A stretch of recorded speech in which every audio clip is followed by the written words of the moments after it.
Salamat sa Panginoon. Salamat sa ating Diyos. Mabuhay muli po mga minamahal, mga kababayan, sa inyo po lahat. Magandang gabi po at narito na naman po kami upang maglingkod sa Panginoon na maibahagi po yung kanya pong kabutihan at lalo na po yung mabuting balita na salita po ng Panginoon na ito po ay ipinigay upang ang tao po ay magkaroon ng pag-asa. Ganun din po ng kaligtasan kung ang tao po ay magkakaroon ng oras at panahon na makinig po ng salita po ng Panginoon. Kaya muli po sa inyo po lahat, inaamihan po namin kayo, samahan niyo po kami at yung pong bulay-bulayin po ang salita po ng Panginoon. Sabi nga, isamantalahin niyo ang panahon kapag ang mga araw ay muli po, Brother Orly, please po. Muli po mga kababayan, mga minamahal, sumayin nyo ang kapayapaan ng Panginoon at nawa po ay patuloy tayong bigyan ng kapayapaan sa ating buhay saan man tayong dako naroon at nawa po ang mga bansa na may mga kaguluhan mahabag po nawa ang Diyos sa kanila at nawa po ay patuloy na mahabag ang Diyos na may magising na po ang maraming tao. Kaya po nagkakaroon ng kaguluhan sapagkat ang umiiral po sa tao galit sa kapwa, galit sa kapwa-tao. Pero kung ang tao po ay may pag-ibig na ibinigay ng Panginoon, kagaya ng sinabi ng Panginoon Kristo na kayo'y mag-ibigan sa isa't isa, wala pong away mga minamahal, wala pong giyera kung nag-iibigan lamang po ang tao. Kasi pare-pares naman po lahat tayo. Bakit pa po kailangan po nating pumatay at kailangan magpakamatay dahil lang sa galit? So naway kahabagan ng Diyos ang bawat tao, na tayo nawa ay magkaroon ng patuloy na kapayapaan sa ating buhay. Muli mga kababayan, kami nagpapaanyaya na samahan niyo po kami sa pagbubulay-bulay ng salita ng Diyos sa gabing ito at nawa po ay patuloy tayong bigyan ng unawa, kaalaman at mababang kalooban upang tayo patuloy na makarating sa pag-unawa. God bless po sa inyong lahat mga minamahal, mga kababayan. God bless po.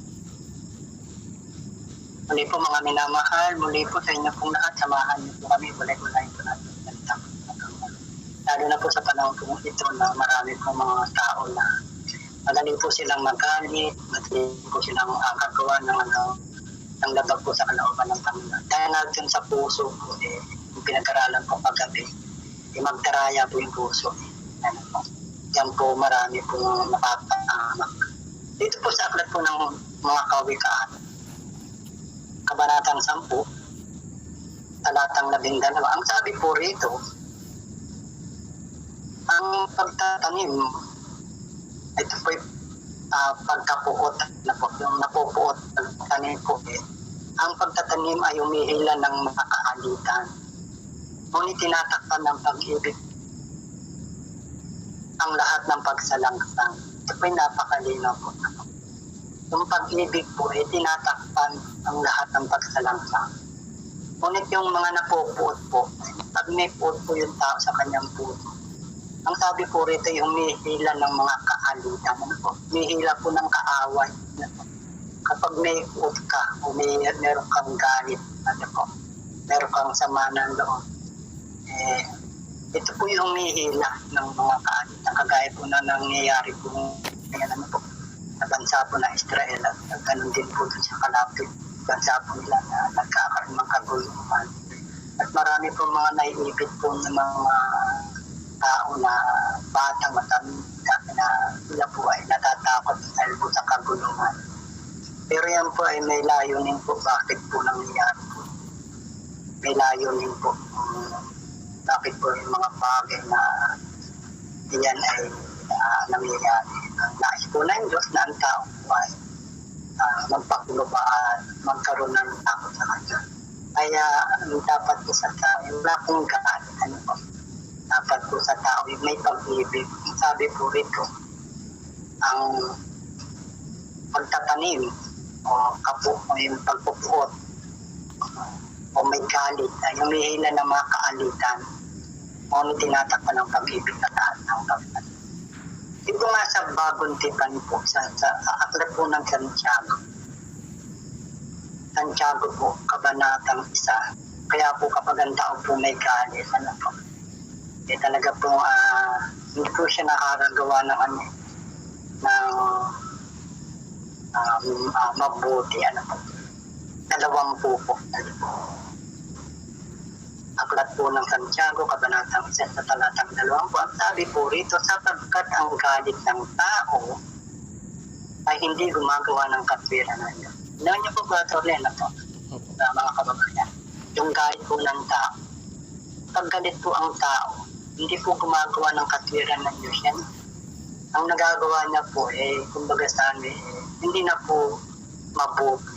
Masama na po yung nagagawa po ng taong galit. Ang sabi po, yung galit po ng tao ay hindi gumagawa. Patuloy po na hindi gumagawa ng katwiranan. Ang nagagawa niya na po yung mga masasama. Iba po nakakasakit na po ng tao. Iba po nakakapatay po ng tao dahil po sa galit po ng tao. Sabi po rito sa talatang 20, kaya tihiwalay niyo ang lahat na karumihan at pagkapo ng kasamaan at tanggapin ninyo na may kaamuan ang salitang itinanim na makapagliligtas ang mga kaluluwa. Dito po may sinasabi, meron pong ihiwalayan po, meron pong lalayuan po yung tao. Sapagkat yung galit mo ng tao, kahit sino man po yung tao, pag nakikita niyo po yung tao po kapag galit, kung ano-ano na lang po yung kanyang ginagawa. Kung ano na lang po kanya yung winawasak niya, binabato. Marami po nadadamay na pagsalita po siya na hindi maganda kapag ang tao po may galit. Ang sabi po rito, kaya tihiwalay ninyo ang lahat. Lahat po hindi po yung iba. Yung iba po hindi naman po nilalayuan yung ibang mga masama na ginagawa po ng tao. Iba po, hinihiwalayin po nila. Pero yung hindi po lahat. Ang sabi, kaya tiwalay niyo ang lahat ng karumihan at ang pagtapaw ng kasamaan. Tapos po, tanggapin ninyo. May tatanggapin na may kaamon na ang salitang itinanim na makapagliligtas sa mga salita po ng Diyos na itinatanim po sa atin, sa ating puso. Yun po ang makapagligtas sa ating mga kaluluwa. Kaya salamat sa Panginoon at nang may makapagpuan ng Diyos sa lahat ng mga tao. Maawa po siya ng maawa. Magpatawad ng magpatawad na mas dadawin. Ayun po.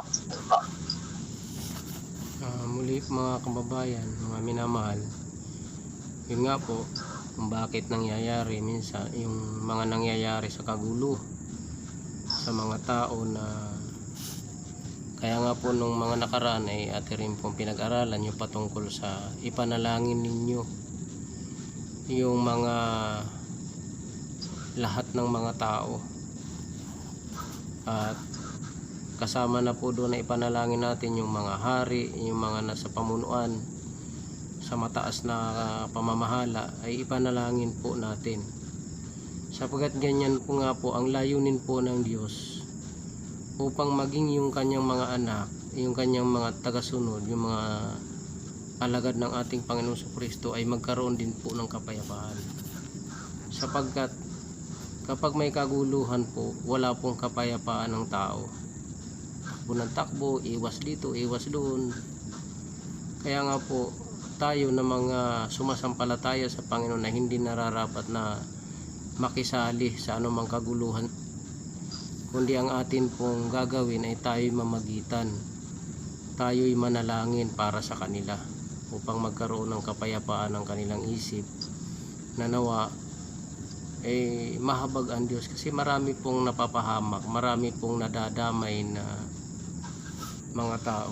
Ngunit ang kadahilanan po niyan mga kababayan, mga kapatid, mga minamahal, marami po kasing tao na nagtakwil sa Panginoong Jesucristo.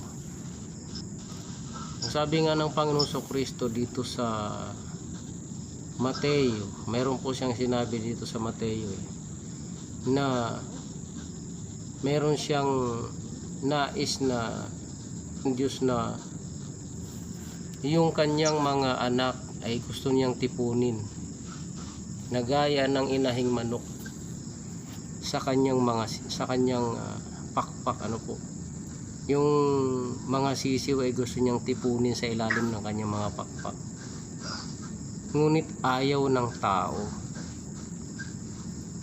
Kagaya nga po na nangyari ng mga nakaraan sa Hudyo, ano po, alam naman po natin kung anong nangyari sa kanila nung mga nakaraang digmaan, na halos na gusto nang lipulin sila, ano po.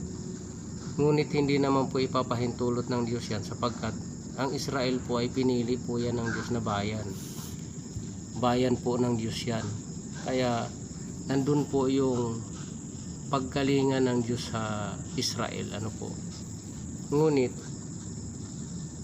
itinatakwil nga po nila ang Kristo na dumalaw sa kanila nung panahon na dumalaw ang ating Panginoon Kristo upang tubusin ang kasalanan ng sanlibutan, ay itinakwil po ang Panginoon Kristo. Ganito nga po yung kapahayagan ng ating Panginoon Kristo, kung paanong nangyayari ito sa Israel, na hanggang ngayon sila ay napapaligiran, ano po, napapaligiran sila ng mga kaaway. Bakit po? Itinakwil po nila si Kristo Ganito po yung sabi ng Panginoon sa Mateo 23 talatang 36. Katotohanang sinasabi ko sa inyo, ang lahat ng mga bagay na ito ay darating sa lahing ito. O Jerusalem, Jerusalem, na pumapatay sa mga propeta at bumabato sa mga sinusugo sa kanya. Makailang inibig kong tipunin ang iyong mga anak, na gaya ng pagtitipon ng inahing manok sa kanyang mga sisiw sa ilalim ng kanyang mga pakpak, ay ayaw kayo. Ayan po mga kababayan ang nangyayari ngayon, na hanggang ngayon po itinatakwil po ng bayang Israel yung ating Panginoong Kristo.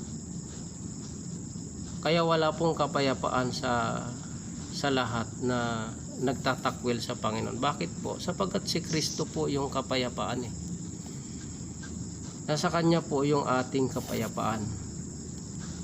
Si Kristo po yung pag tinanggap natin Siya, tayo sumampalataya sa Kanya, ay sabi niya ay magkakaroon tayo ng kapayapaan sa Kanya.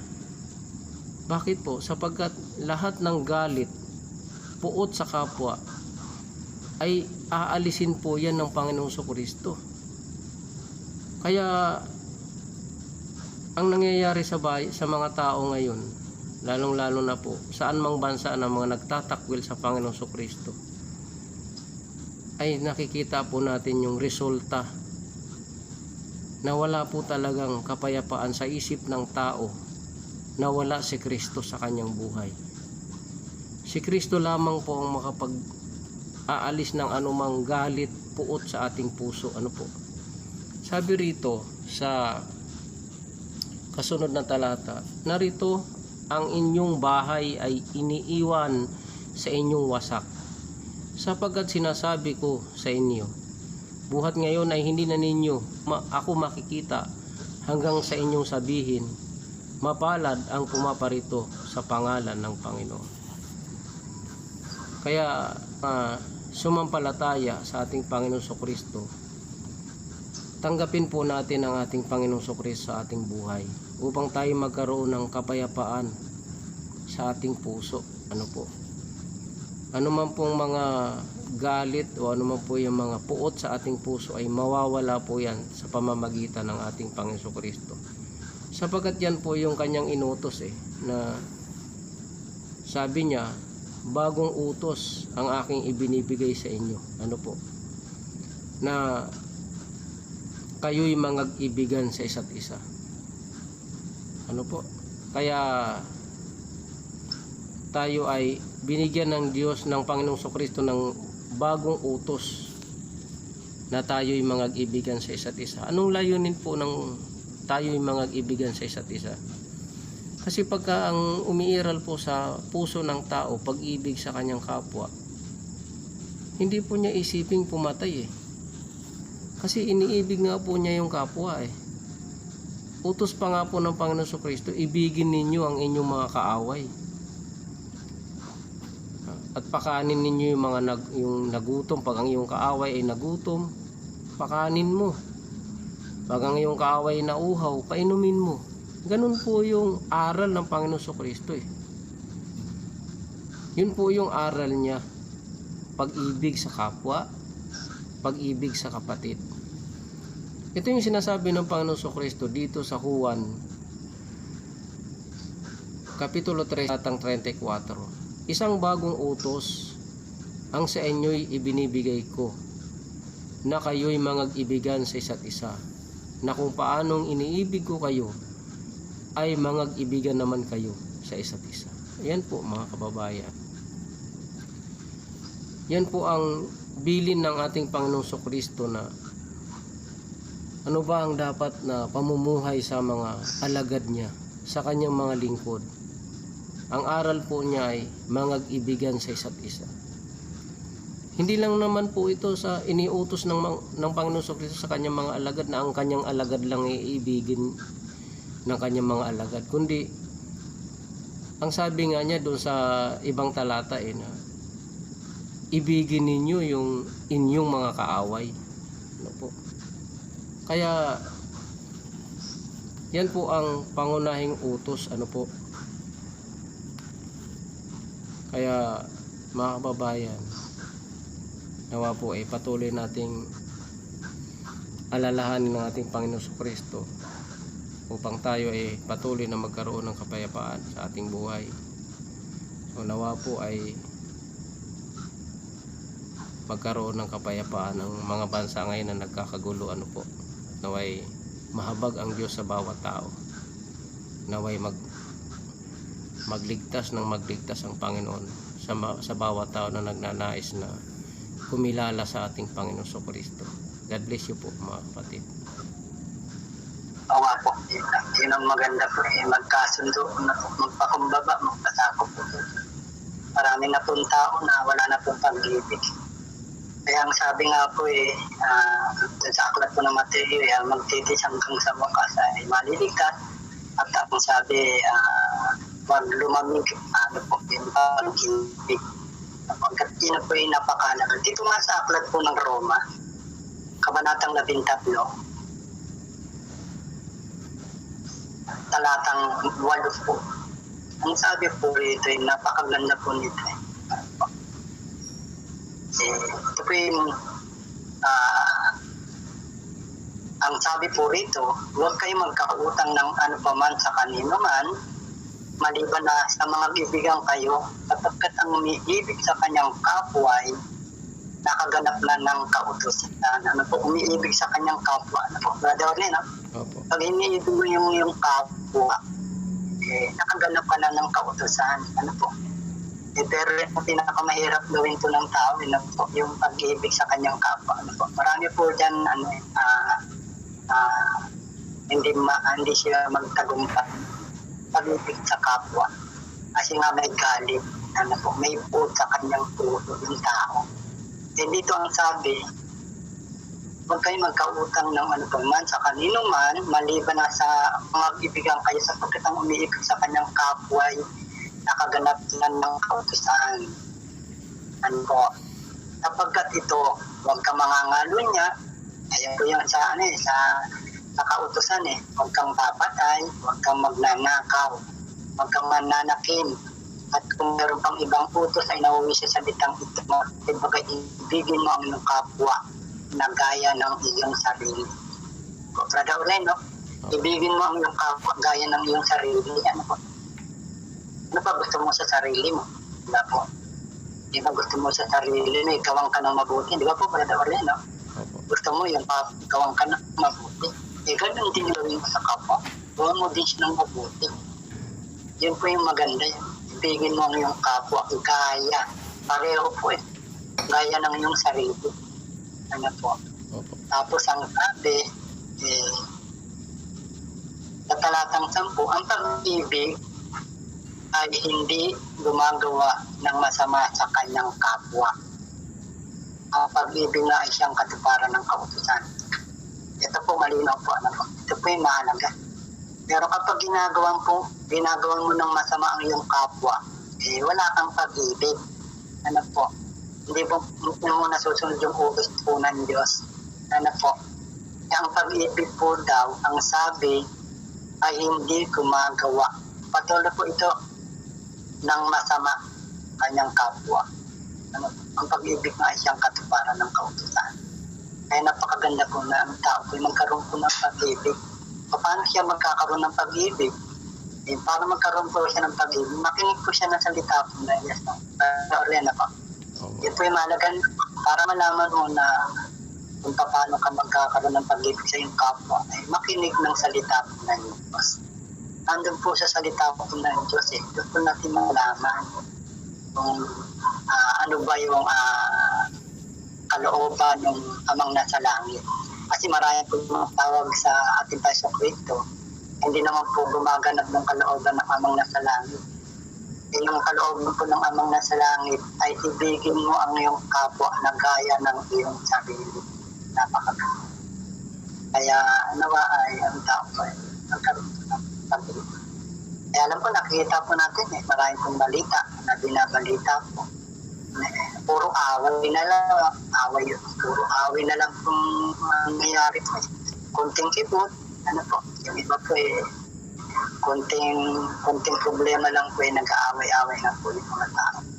Dahil nga po sila po ay hindi po nakakapakinig po ng salita.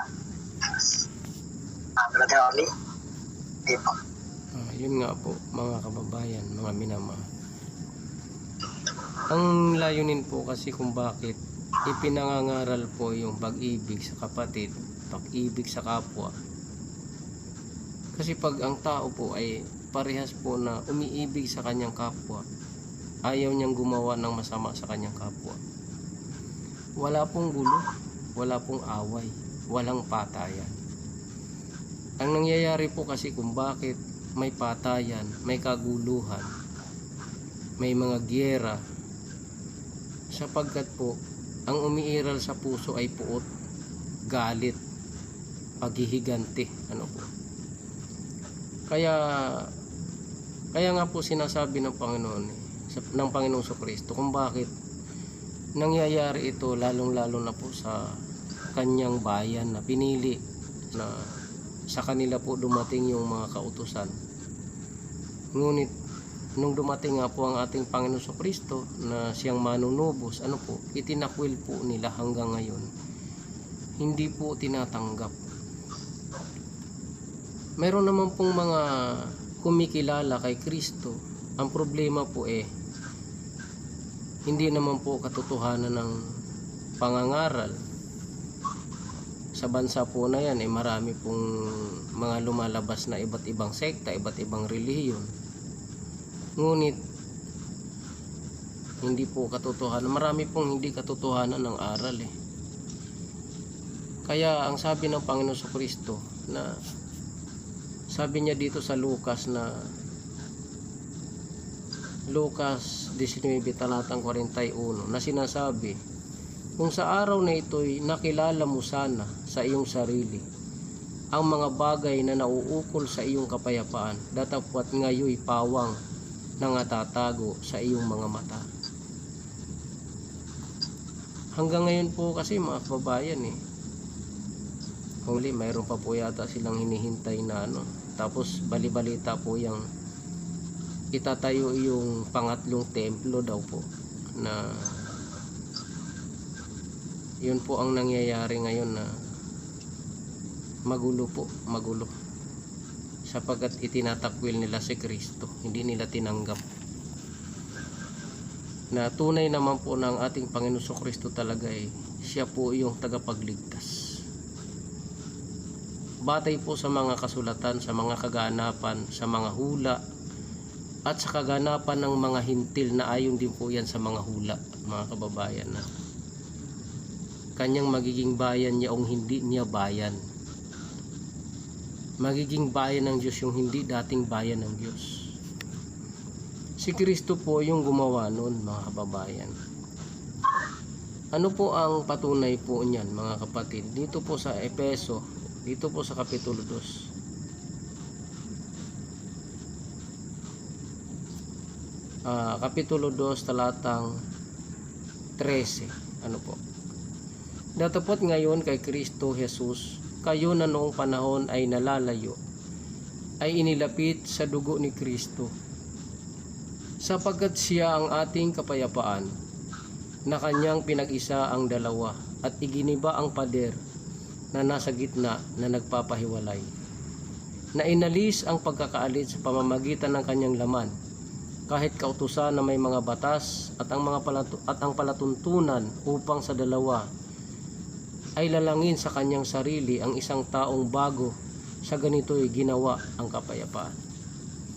Kung tatanggapin lamang po talaga ng tao si Kristo, na tunay na siya yung tagapagligtas, siya yung Mesiyas na dumating, ano po, siya na po yun sapagkat lahat po ng mga kasulatan ay nagsalita patungkol sa kanya. Patungkol kay Isaias ay isinalaysay na rin po yung kaganapan sa ating Panginoong Kristo sa Isaiah 53, na sinalaysay po ni Felipe po doon sa isang bating na nagpabautismo kay Felipe.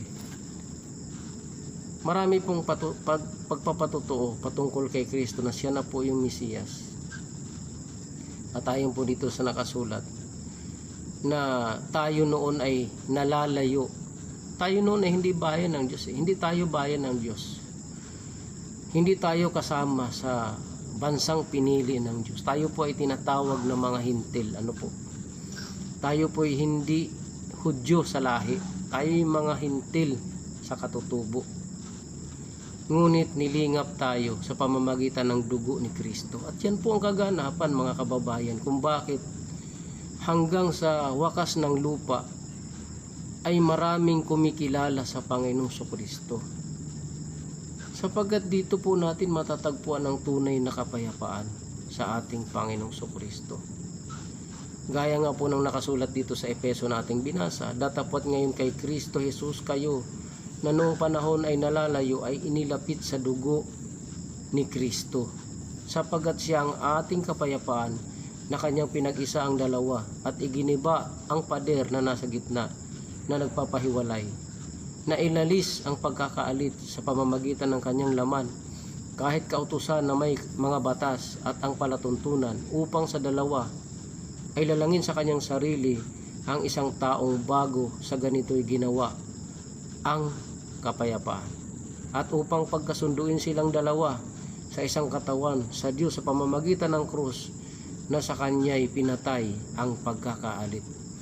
Ito po kasi tumutukoy sa mga hintil po ito, at saka sa mga Hudyo, na sila po ay may batas sa katutubo, may kautusan sa katutubo, ngunit tayo ay wala. Ngunit sa pamamagitan ng Panginoong Kristo ay pinag-isa. Pinag-isa. Gusto niyang pag-isahin na yung nagpapahiwalay, yung may kautusan at saka yung walang kautusan, ay nais ni Kristo na pagsamahin, pag-isahin. Sa anong pamamaraan po? Sa pamamagitan ng kanyang kamatayan, upang tayong lahat ay magkaroon ng kapayapaan sa buhay. Ngunit ayon nga po sa nakalagay doon sa kanina sa binasa natin sa Lucas, na talaga pong itinakwil nila si Kristo. Hanggang ngayon po yan, na may mga tao na nagtatakwil kay Kristo. Mayroon namang mga tao na galing sa pagkahintil ay nagpapatuloy sa doon sa unang utos, sa lumang kautusan, doon sila nagpapatuloy. Hindi mo naman magaganap ng buo yan, ikaw po ay sumasalangsang sa kay Kristo. Sumasalangsang ka sa kautusan, dahil sapagkat ang sabi doon sa Galacia, kung ginaganap mo ang kautusan at natitisod ka sa isa, ay nagkakasala ka sa lahat. Kailangan ganapin mo ng buo yan, na wala kang pagtatangi. Ang nakalagay po doon, ang gumaganap ng kautusan ay hindi sumasampalataya kay Kristo. At ang walang pananampalataya ay hindi kalugod-lugod sa Diyos. Kaya ano po ba talaga ang nais ni Kristo? Hindi na po kailangan na magkatay ka ng tupa. Hindi na po kailangan na maghandog ka sa dambana upang maligtas. Si Kristo na po ang ating naging kordero upang tayo magtamo ng kaligtasan. Tuloy po natin ang pagbabasa sa talatang 16 ng Efeso. At upang papagkasunduin silang dalawa sa isang katawan sa Diyos sa pamamagitan ng krus na sa kanya ipinatay ang pagkakaalit. At siya'y naparito at ipinangaral ang kapayapaan sa inyong nalalayo at ang kapayapaan sa nangalalapit. Yun po ang nais ng Diyos, kapayapaan. Kaya nga po si Kristo ay naparito para sa kapayapaan, upang pag-isahin yung hindi nagkakasundo, yung walang kautusan at saka yung mayroong kautusan. Kaya lang po hanggang ngayon ay itinatakwil si Kristo talaga pong hindi po nagkakaroon ng kapayapaan sa puso ng tao. Kaya nga sabi ng Panginoon Kristo kanina sa Lucas na binasa natin kanina, sa Kapitulo 19 po, ang sabi doon na kung nalalaman mo sana ang nauukol sa iyong kapayapaan. Dito po sa 19:42 po, basahin po natin muli, na sinasabi kung sa araw na ito ay nakilala mo sana sa iyong sarili ang mga bagay na nauukol sa iyong kapayapaan, datapwat ngayoy pawang nangatatago sa iyong mga mata. Sapagkat darating sa iyo ang mga araw na babakuran ka ng kuta ng mga kaaway mo, at kukubkubin ka at gigipitin ka sa magkabi-kabila, at ilulugso ka sa lupa at ang mga anak mo na nasa loob mo, at sa iyo'y hindi sila mag-iiwan ng bato sa ibabaw ng kapwa bato, sapagkat hindi mo kinilala, hindi mo nakilala ang panahon na sa iyo'y pagdalaw. Kaya nga po mga kababayan, nawa po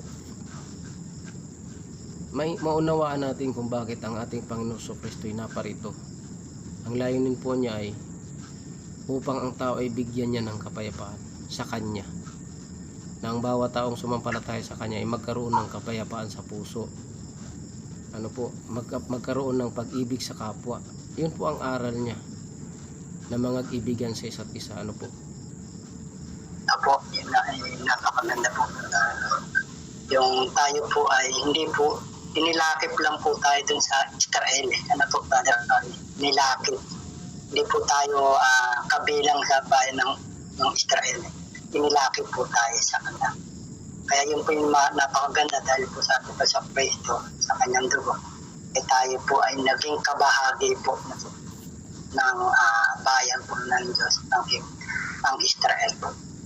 Dahil nga po sa napakagulo na po, napakahirap ng buhay, marami na pong nahihirapan, marami na pong dumata, hindi nila alam kung anong gagawin po nila dahil po sa hirap po ng buhay.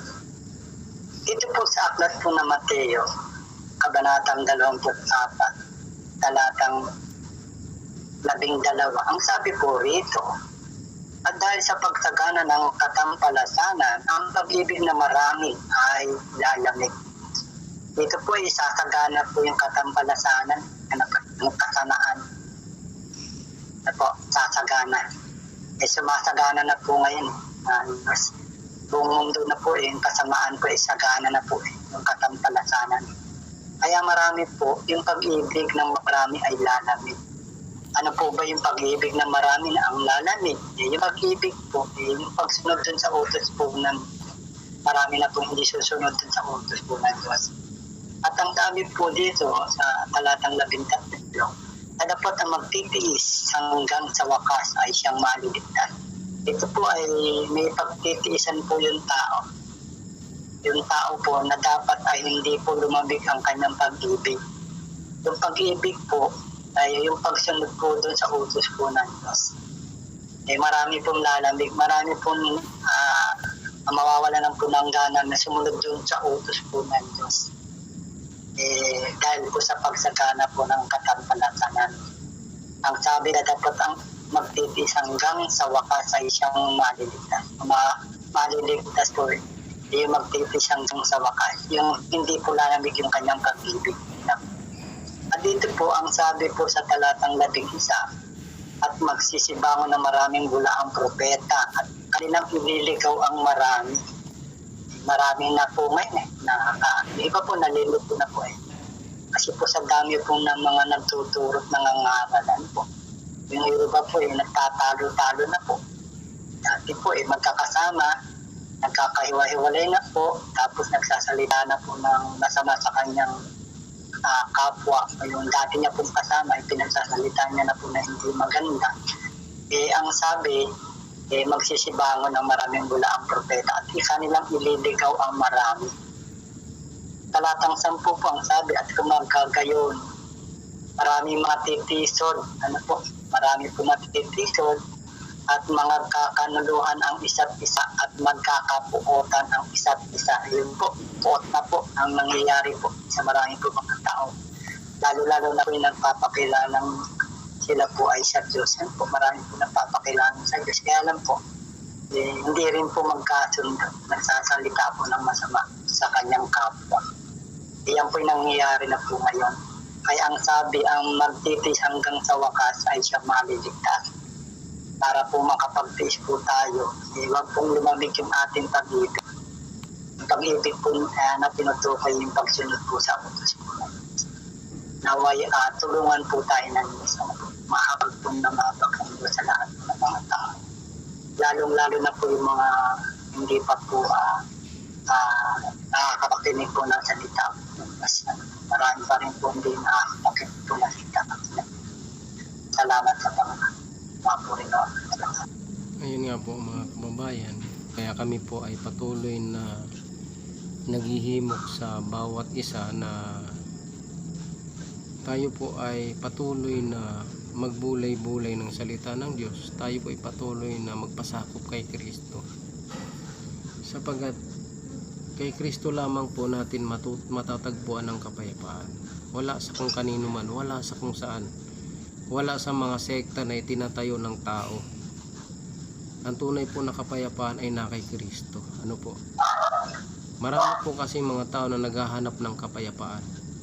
Pistok dito, pistok doon. Tapos katapos ng lumipas lang ng mga ilang buwan, bumbahan na naman. Hindi po talaga dyan ang tunay na kapayapaan, mga kapatid. Ang tunay na kapayapaan ay na kay Kristo. Marami naman pong mga reliyon na, kaya nga po, lahat naman po yan Ang pinag-aawayan minsan dahil sa paniniwala, sa kanilang paninindigan, sa kanilang ideolohiya, sa kanilang paniniwala. At humahantong sa kaguluhan, humahantong sa away, patayan, ano po. Kaya yan po ang nangyayari sa bawat tao. Ang tunay po na kapayapaan ay masumpungan lamang po kay Kristo. Sa ating Panginoon, nasa Kanya po ang ating kapayapaan. Ayon nga po sa Efeso na binasa natin kanina, na masusumpungan natin kay Kristo ang kapayapaan. Siya ang ating kapayapaan. Kaya sa lahat po, maging sa mga sekta, mga born again, mga Christian, nawa po patuloy tayong magsiyasat sa katotohanan. Nawa po yung ating puso ay nagnanais talagang makilala ng lubusan si Kristo. Marami po kasi mga born again na sasabihin nila nakilala nila si Kristo, ngunit hindi naman po tama ang aral. Hindi po nakakabanal ang maling aral, mga kababayan. Ang nakakabanal po yung katotohanan. Alam po natin yan, ano po? Juan 17, talatang 17. Ang katotohanan lamang po ang nakapagpapabanal sa tao. Sabi ng Panginoon sa Kristo, pakabanalin mo sila sa katotohanan. Ang salita mo'y katotohanan. Kaya pag ang aral ng mga nagpupuno, mga pastor, mga ministro, ang aral ay ayon kay Kristo, walang pandaraya, walang halong panluloko sa kapwa, ay doon po ang nagpapatunay na makapagpapabanal sa tao. Ano po yun? Yung katotohanan. Yun po ang aming patuloy na himok sa inyo. Atin pong siyasatin ang buong katotohanan. Saan po ba ang buong katotohanan? Saan natin ito masusungkuhan? Ang sabi ng Panginoon sa Kristo, sa kanyang salita. Siya ang daan. Pasakop tayo kay Kristo. Sapagat siya po ang daan tungo sa katotohanan. Siya po ang katotohanan. Patungo sa Ama, siya ang daan. Siya ang katotohanan at ang buhay. Kaya kung alam natin yung mga talatang yan, sikapin po natin na maging totoo po ang ating sinasabi. Na si Kristo nga ba ay nasa atin, ang katotohanan nga ba ay nananahan sa atin. Ano po? Kaya God bless po sa inyong lahat mga kababayan. Nawa po patuloy tayo pagpalain ng Diyos. Ilayo tayo sa lahat ng masama at naway kahabagan ng Diyos ang kanyang bayang Israel. Ano po? At ang mga bayan, mga bansa na aaway, nagigera. Wala po tayong mapapala din sa gera mga kababayan. Ang pagkapahamak lamang po ng maraming tao ang kahantungan ng ganyang gawain. Kaya nga po ngayon ang Diyos ay nagpapakita ng puot. Sa isang bagsak lang ng baha, sa isang bagsak lang ng bagyo, libo-libo po ang namamatay. Hindi mo na kailangang magbagsak pa ng missiles para pumatay ng tao. Dahil maraming tao na hindi sumusunod sa Diyos, kaya ganyan po ang nangyayari.